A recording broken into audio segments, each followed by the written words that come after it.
скажу, если думать о какой-то перспективе, наверное, наверное, каждый, да, грузины должны подумать, а что мешает, чтобы абхазы им доверяли продумать эту дорожную карту. Наверное, абхазы тоже должны по-своему подумать, а что, чем, собственно говоря, как мы можем более-менее наладить отношения с Грузией. Не вечно же быть врагами, тем более у нас общая граница, там, и так или иначе мы обречены жить рядом друг с другом, да, то есть вот пока вот этого комплекса не будет, пока не будет работы в своих обществах, да, по изменению вот этих существующих стереотипов, наверное, ничего не получится. И всякие эти геополитические изломы и возможности, которые там дают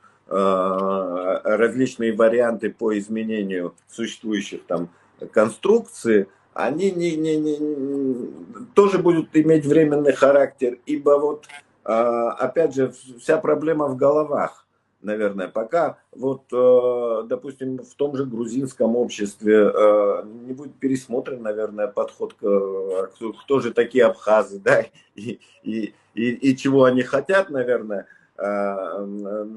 мало что поменяется. Я думаю, здесь нужно, наверное, более в самом грузинском обществе смотреть и думать о перспективах, как же нам расположить абхазов. Наверное, мяч на их стороне.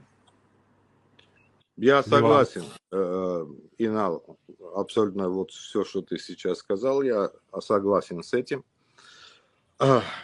То, о чем ты говоришь, мы начнем после выборов. Нам надо выстоять сейчас, и мы выстоим.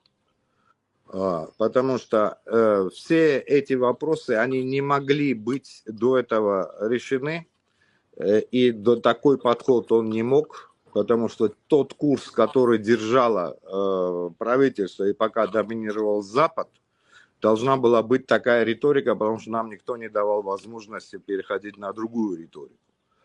Но мы выстоим, а выстоявшим, так что считай, что где-то к концу года мы выйдем на реальные разговоры, а насчет общества абсолютно прав.